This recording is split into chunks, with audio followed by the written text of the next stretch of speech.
I was a district substitute bouncing between schools. My motive was debt and spite. My role gave me endless parent contact info and gossip. And my plan was to pose online as a new mom, in neighborhood groups, bait people into oversharing, then squeeze them quietly without ever showing my face. Subbing gives you this dumb kind of access. You show up, sign the sheet, and someone hands you a folder like you're a priest. Inside is a kid's whole life. Emergency numbers, custody notes, IEP stuff, meds, therapist names, who can't pick up, who always forgets lunch. Teachers leave rosters on a copier. They leave their email open. They tape passwords under keyboards. Nobody guards it because everyone's tired and everyone assumes the person in the room is safe. I wasn't safe. I was broken, pissed off, and invisible. Debt didn't feel like numbers anymore. It felt like being cornered. My card got declined at the gas pump twice in 1 week. My landlord taped a late notice to my door like he wanted the neighbors to see. The district shorted me a full day, and payroll talked to me like I was trying to scam them. I called, waited on hold, finally got a guy who sighed and told me to submit a ticket and stop calling. I snapped back. He snapped back louder, and then he hung up. I drove to the next assignment shaking, taught third grade math with a smile, and the whole time my head kept circling the same thought. These people hand me their lives and still act like I'm a problem. So I built the account slow. Family photo from some dead blog. A few harmless posts. I joined the same groups everybody joins when they're lonely and stressed. Neighborhood moms, school parents, buy nothing. I made myself boring on purpose. I asked about a pediatric dentist. I complained about a diaper brand. I posted a casserole picture like I gave a shit. I waited weeks, liked other people's posts, let my name sink into the feed. Nobody looked twice at another tired mom. Then I started demanding the parents who always looked exhausted and angry. The ones who barked at their kid in the pickup line, then smiled at the teacher like nothing happened. I didn't ask for money. I asked for advice. I wrote like I was drowning and needed someone older to tell me what to do. That's all it takes. People love to feel useful, like they're saving somebody. They unloaded fast. One mom typed out her whole marriage, how her husband helps by making lists and calling it parenting, how she fantasized about checking into a hotel alone and not coming back. Another told me she kept vodka in a travel mug because mornings made her want to punch a wall. A dad admitted he'd taken his kids' ADHD meds a couple times to hit deadlines, and he hated himself for it. They told me where they worked, who they hated, who they cheated on, what pills were in their cabinet. They sent screenshots like I was their confessional, like I couldn't possibly be the worst person in the room. I didn't push them to it either. I just let them talk. I mirrored their language. I dropped a same here and a God that's brutal there. I waited 10 minutes to reply, so it felt real. And every message added another brick to a wall I could trap them behind. Then I turned it. I'd screenshot the rants, clipped the timestamps, and sent a single message from a second account. A cropped image plus their workplace name. No threats written out. I didn't need to type "pay me." The message was the threat. Their own words, trapped. Most people responded the same way. Panic first, bargaining second. One mom paid within 10 minutes. Another tried to act tough and told me to go ahead and ruin her. So I pulled up her husband's profile photo, attached the screenshot to a message, didn't hit send, and showed her the draft. She paid too. I kept the amounts low on purpose because low feels survivable, and survivable keeps people quiet. I got bolder because nothing pushed back. I'd stand in a classroom the next morning handing out worksheets, and a kid would say, "My mom said you're nice," and I'd nod like I deserved it. Then that same mom would show up at pickup, smile, wave, and her eyes would flick to my hands like she expected me to pull out her life and smash it on the sidewalk. That split was the worst part, how cleanly I became two people. "Thanks for covering, mister," and the person squeezing their private life in the dark. I started hearing the fallout inside the building. Teachers gossip like it's oxygen. "She's been crying a lot. They're separating. He got written up again." I'd sit in the staff room, stirring powdered creamer into bad coffee, acting bored. while my phone buzzed in my pocket with another midnight confession. One day, an assistant principal cornered me because a parent complained I was cold at dismissal. He started lecturing me about being approachable and representing the school. I told him I was there to keep kids safe and get them on the right bus, not audition for Father of the Year. He didn't like my tone, I didn't like his face, and I walked away before I said something that would cost me work. That's what people don't get about subs. You can't win arguments, you just eat it because one complaint and you're gone. A couple parents got close to breaking the mask in person. One mom I'd hit twice came in hot at pickup, face tight, jaw shaking, and she hissed one line, "What do you want from me?" Right there by the benches. Her kid was tugging her sleeve, confused, and I had to stand there with the clipboard like a normal adult while my stomach flipped. I didn't answer. I just stared until she looked down. She grabbed her kid's hand and walked off like her legs belonged to someone else. Another dad tried to corner me near the office door, too close, eyes hard, like he wanted to test if I'd flinch. I didn't flinch.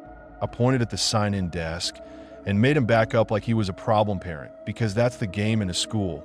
Whoever looks official wins. I got greedy in the quiet way. Not bigger amounts, just more targets. If a parent looked tense, I'd go home and find them. If a kid's file mentioned mom struggles, I'd search the last name in the group. I told myself I was only taking what they could spare, that I wasn't hurting anyone, that it was just money moving around. That was bullshit. The real truth was I liked the control. I liked how fast adults folded when shame hit them in the mouth. I liked standing in a hallway with a substitute badge while somebody across town sat on their bathroom floor staring at their phone because of me. The only time I felt real fear was when one victim didn't pay. No reply, no bargaining, nothing. I sent another crop screenshot. Nothing. I waited a day, then two. I kept checking my transfers like an idiot, like the app could explain it. At school, I kept glancing at my phone and caught myself doing it in front of kids, like I was the one who needed supervision. A teacher joked, "You're popular today," and I forced a laugh that sounded wrong in my own ears. 2 days later, a sealed envelope showed up in my school mailbox. Not my apartment, not my email, my actual slot in the office wall, the one with my last name on a printed label. The secretary handed it to me with a polite smile that didn't reach her eyes, like she'd noticed my hands trembling. I walked it straight into the staff bathroom and locked the door. Inside was a printout of my own DM history, highlighted, plus a photo of me walking to my car, taken from across the lot. Not a blurry security grab, a clean shot from someone standing out there, watching, waiting. The DM pages weren't just one chat either. It was multiple threads, my words, and there's time-stamped, highlighted like evidence.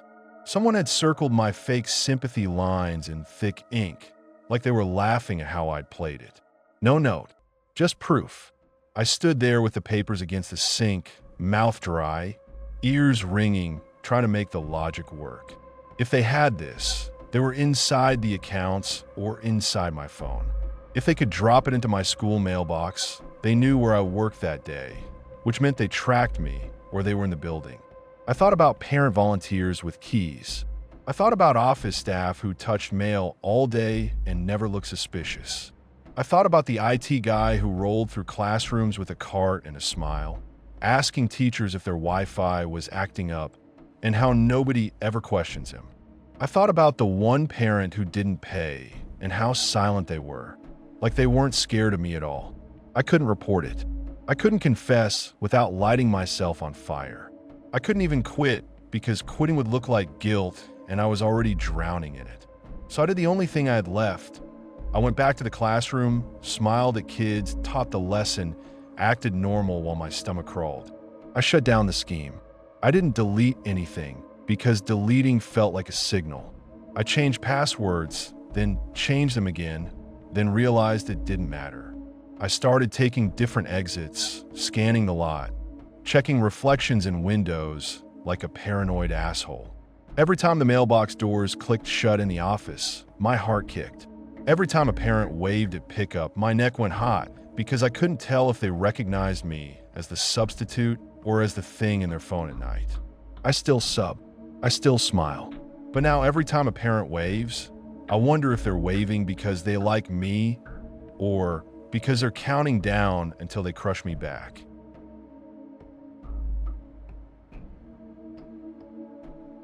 I flipped storage unit auction lots on weekends. My motive was quick cash and that greedy thrill of hidden treasure. My role was just a bidder with a van and eBay accounts, and my plan was to clean out one unit fast, list anything valuable, and toss the rest without looking too closely. I treated it like work. Gloves, dolly, contractor bags, and a ring light at home so my listings look clean.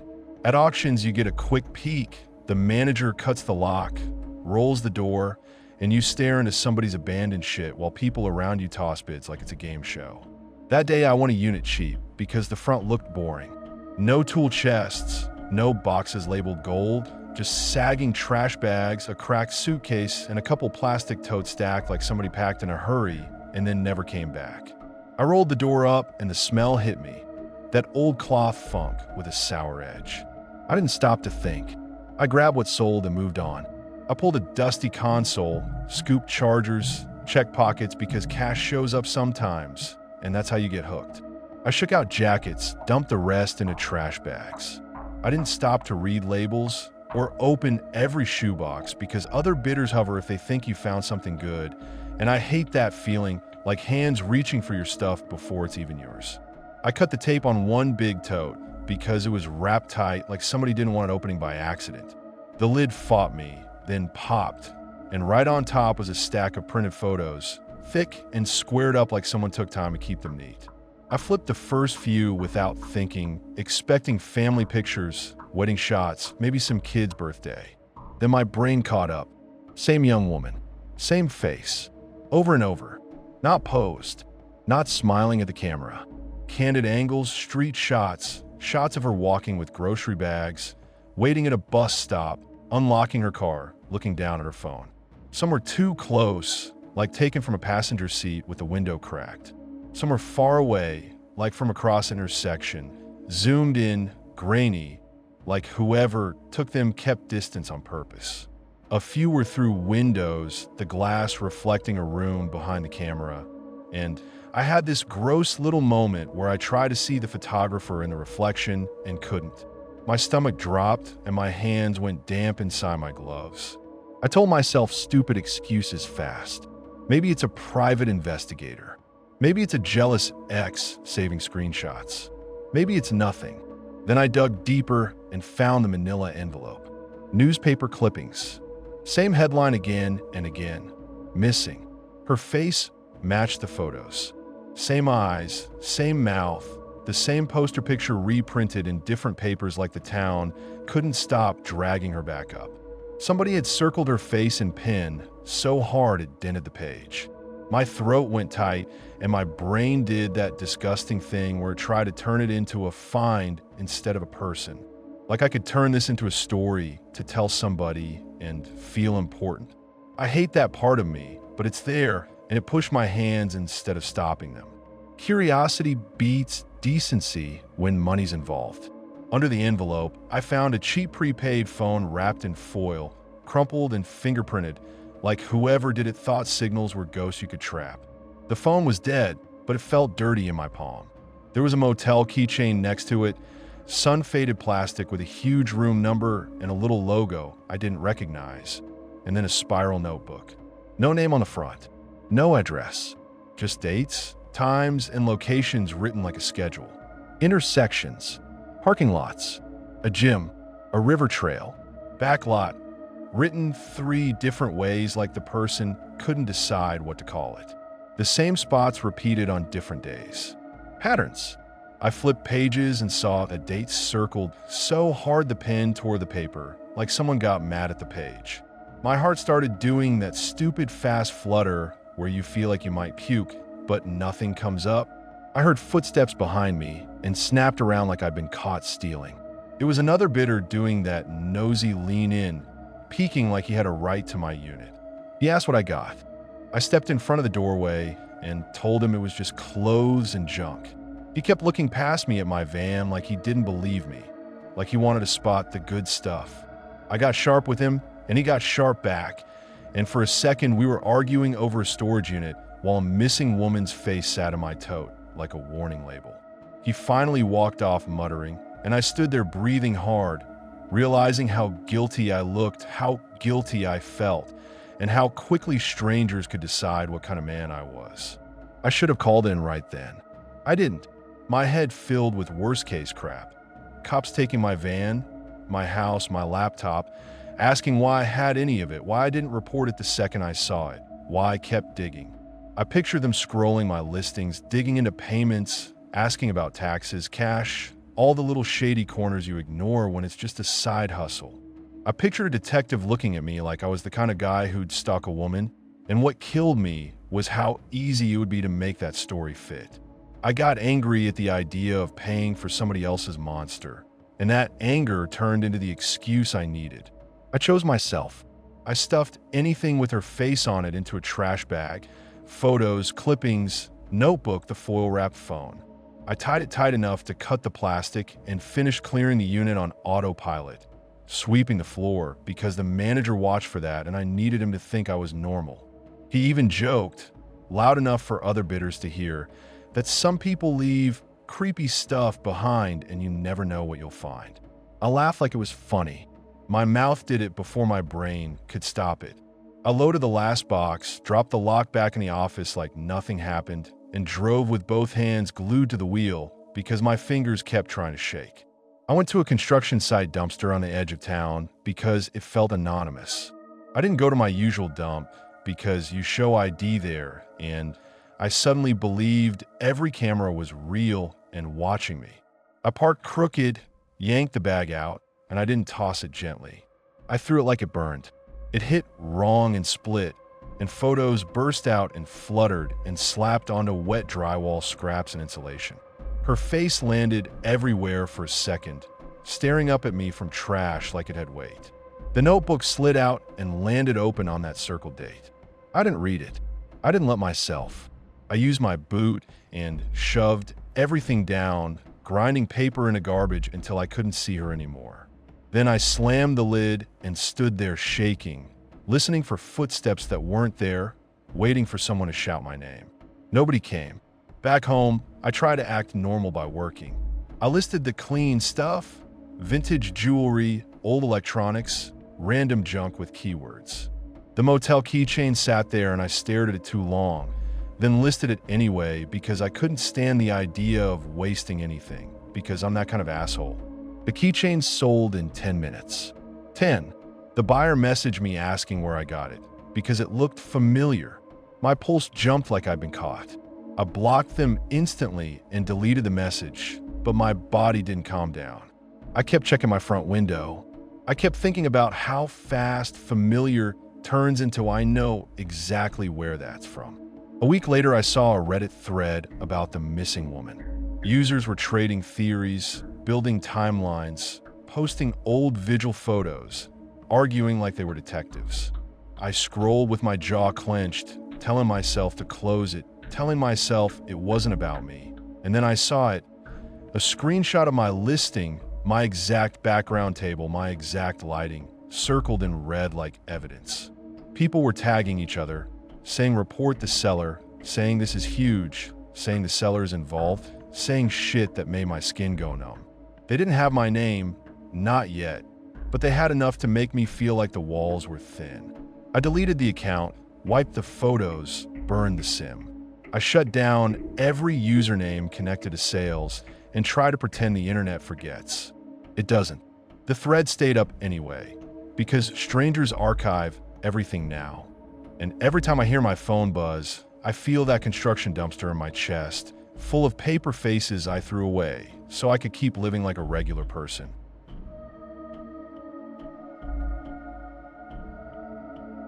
I worked parking enforcement for the city. My motive was boredom and a dumb crush that turned into obsession. My role gave me plate reader access and location pings, and my plan was to just check where her car was once a day and keep it private like a harmless habit. Her car showed up on my route every week outside the same building. Same sticker on the bumper. Same dent on the rear panel. I noticed it before I noticed her. Then one afternoon, she came out with a tote bag and a coffee, hair still damp like she'd rushed, and she glanced up and down the street like she was already tired of being looked at. Something in my brain went sticky. I kept driving, but the image stayed. Next week, I happened to take my break near that building. I sat in the truck, pretended to sort citations, watched the door. It felt dumb and teenage, but it felt good. The week after, I did it again.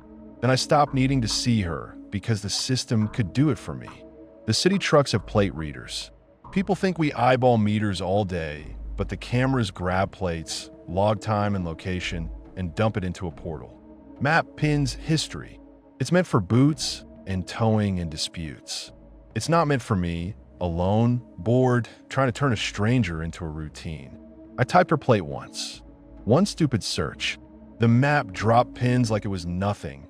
Morning gym lot, midday street near a daycare, night garage downtown. I didn't know her name. I didn't know her voice. I knew her parking patterns. I watched the pin move, and I felt that gross little satisfaction like I clipped a leash onto her without touching her. I told myself I wasn't hurting anyone because I wasn't there. I wasn't following her bumper to bumper. I wasn't calling. I wasn't leaving notes. I was just looking at data the city already had. That's what I said in my head while my fingers learned her plate better than my own. Once a day turned into whenever I got the itch. Red light, quick check. Lunch, quick check. Bored in the office, quick check. If she parked somewhere new, my stomach tightened like she'd done it to spite me. If she parked where I expected, I relaxed like a dog that got its treat. Then I started testing what I could change. A ticket on a day, she looked tired. I was already on that block, already had an excuse. Her nose was over the line, barely. I printed it and slapped it under her wiper like I was swatting a fly. She came out later, shoulders slumped, saw the paper, and her whole body stiffened. She looked around the street, not at me, just at the world. I sat in the truck and watched her jaw clench. I felt powerful. That's the sickest part. A warning on a day, she looked happy. She walked out smiling at her phone, and it pissed me off like the smile belonged to someone else. I wrote a warning, told myself I was being nice, but it wasn't nice. It was me deciding what she deserved. After that, I looked for reasons. Meter 1 minute over. Street cleaning sign half a block back. Tire on the line. I took photos from angles that made everything look worse. I leaned on policy like it was a shield. If I saw her coming, I didn't talk. I acted busy. I loved that she didn't know it was me. I loved that I could be invisible and still leave a mark. She disputed one ticket. The case landed in the system, and I pulled it even though I wasn't supposed to. My badge let me. The portal didn't care about intent. Her statement was short and polite, the kind of thing a normal person writes when they still believe rules are fair. I scrolled through my own photos and picked the one that made her look guilty. I wrote a note that sounded official. I watched the denial go through. I watched the fine stick. A couple days later, I saw her outside the building again. She walked slower. She kept checking over her shoulder like she expected someone to step out. That should have scared me straight. It didn't. It made me hungry, because obsession doesn't want the person, it wants the reaction. She started changing routes, different garages, different times. The pin began zigzagging like she was trying to shake a tail she couldn't see. It should have been a warning. It felt like a challenge. I checked more. I refreshed the map. I started timing my day around her movements. I'd get mad if the pin went dead for a while, like she'd hidden something from me. I'd get relief when it popped back up, like I caught her again. At work, I got meaner. Not just with her, with everyone. Coworkers joked about the plate whisperer because I always had the portal open. Marcus started hovering behind me, acting like it was funny. One afternoon, he leaned in and said loud, "You running the hatchback again?" I told him to back the fuck up. He grinned and kept pushing like he wanted to fight. He said it wasn't normal, said I was going to get us all audited. I stepped into his space, and he finally shut up, but the room went quiet in that way where everybody hears it and nobody says it.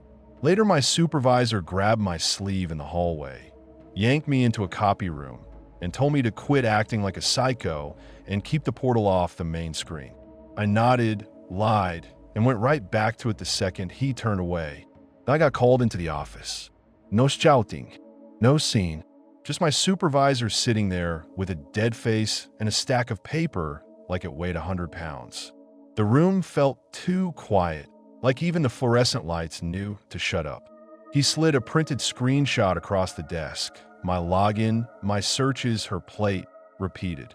Timestamps, dozens of them. A neat little list of my harmless habit turning into a pattern. Someone had pulled the audit trail.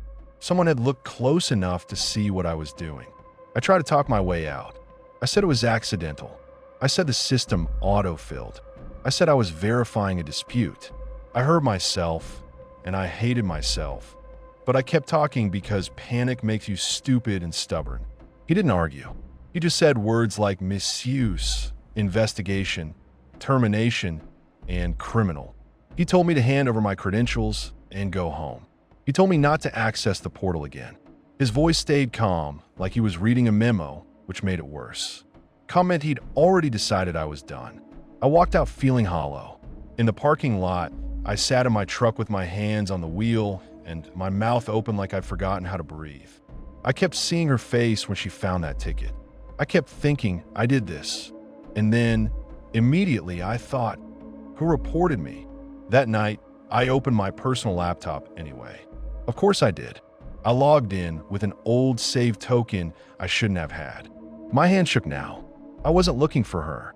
I was looking for proof I could still reach the thing that had started this. A new pin sat in the recent searches under my personal car's plate. I hadn't typed it.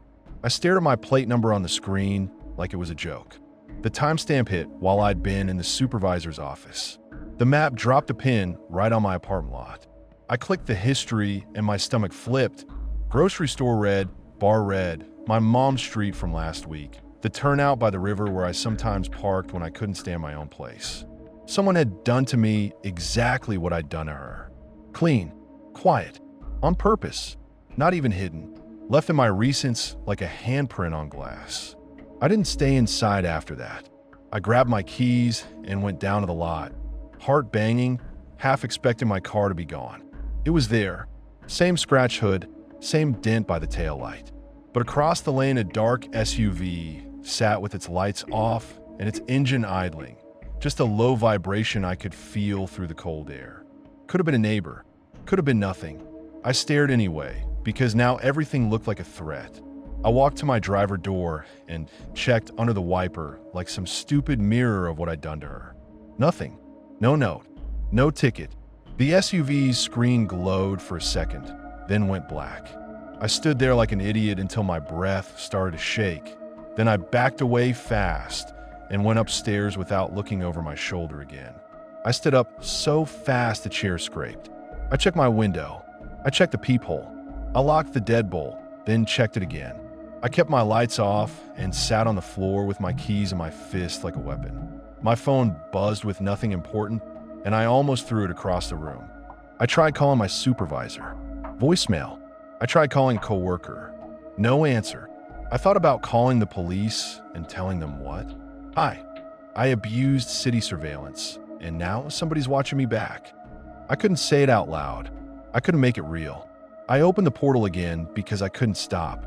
The pin didn't move because my car didn't move, but the idea of somebody watching the dot that represented me made my skin crawl. I felt exposed in my own apartment, like the walls were thin and the system had turned my life into a map. I understand it now. I taught somebody exactly how to hunt, and whoever caught me didn't report me first. They followed me back.